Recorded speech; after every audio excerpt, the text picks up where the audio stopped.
Hi, everybody. Hey, Tricia. The first thing that I remember, and the thing that I remember the most, is the smell. It's the smell of a teeming mass of humanity. It's a smell of fear. It's a smell of uncertainty. It's a smell of bodily functions. I'm talking about perhaps the busiest maternity ward on the planet. 30,000 babies are delivered in this hospital every year. 30,000. To give you some perspective, Grand River Hospital up the street is the busiest birthing unit in Canada, maybe just over 4,000. 30,000 souls come into this world in this one hospital. It's called Malago Hospital, and it's in Kampala, which is the capital of Uganda. And when I walked into the maternity ward, it's about half the size of this room. And if each and every one of you in this room today represented one woman in the last throes of giving birth, you would all be crammed into this room, half the size. A few of you would be lucky enough to have a bed, the paper-thin mattress, but most of you would be on the floor. Because of space limitations, you would be alone. And yet, you'd be surrounded. The smell is of disease, of desperation, but sometimes of life and of hope. Some of you, representing those women lying on that floor right now, won't make it through the night. In Uganda, the maternal mortality rate is 550 per 100,000. Canada, 5. What does this have to do with a conference on social networking and the real-time web? Nothing. And everything. You walk down the hall and you go into the neonatal unit, and in a room where in Canada you would probably have 7 or 8 babies, preemies, in incubators, I counted them one after another, after another, after another, after another. 32 babies in that room. The obstetrician who was beside me gave me a wry smile and he said, "Peter, it's better than last time I was here. There were 2 to a crib."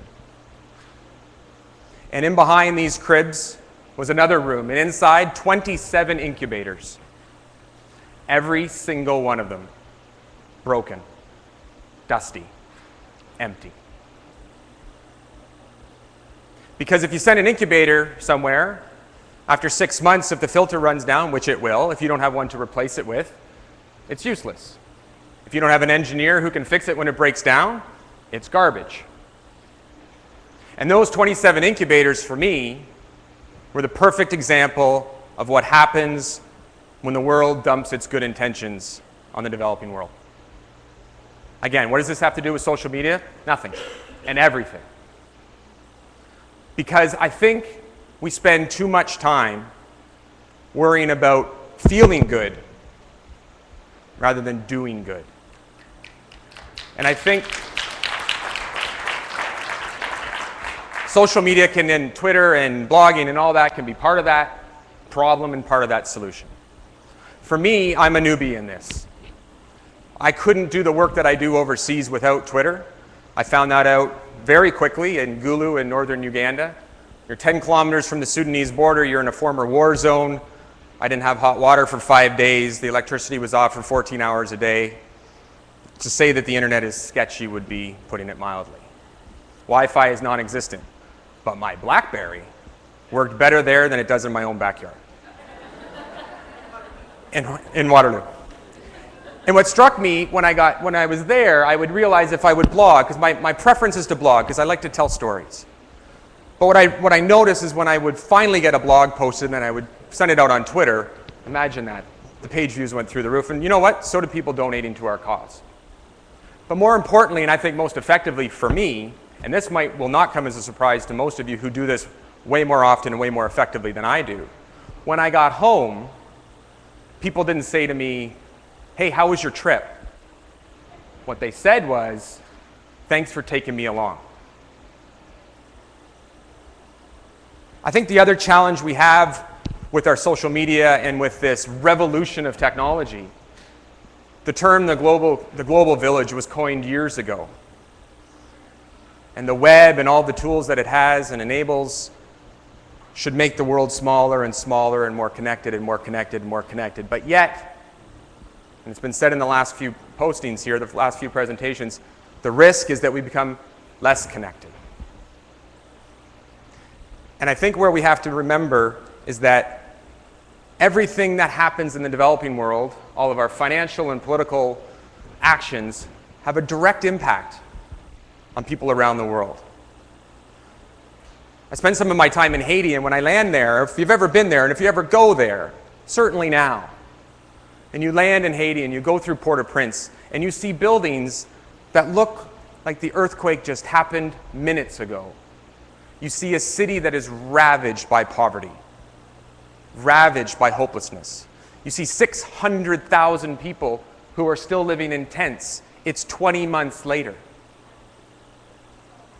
And you could be forgiven if you landed and you said, I have come to another planet. It is that different. And yet, it's 300 miles from Miami. And the parents that I met have kids just like me. I met a young mom. All she wanted her 6-year-old boy to do was read. That's all I want my 6-year-old boy to learn how to do is read. They want income. They want happiness. They want stability.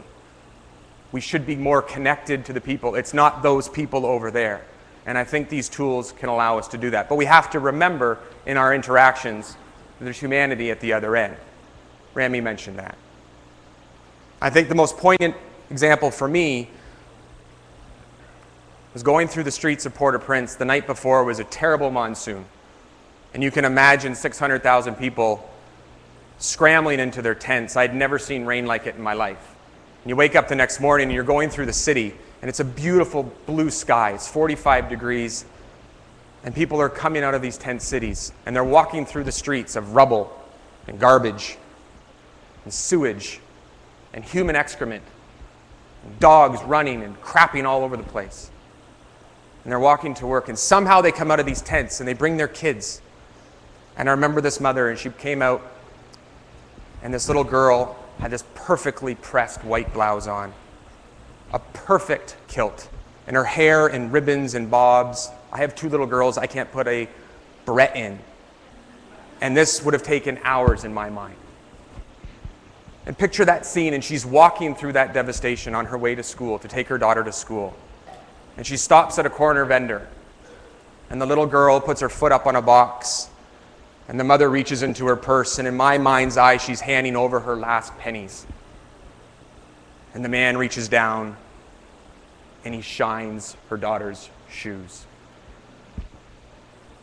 Because when you don't have the material things, you keep the one thing that nobody can take away from you: your pride and your dignity. So no matter what you do and how you do it, do things that matter. Do things that do good, and remember, there's a human being on the other side.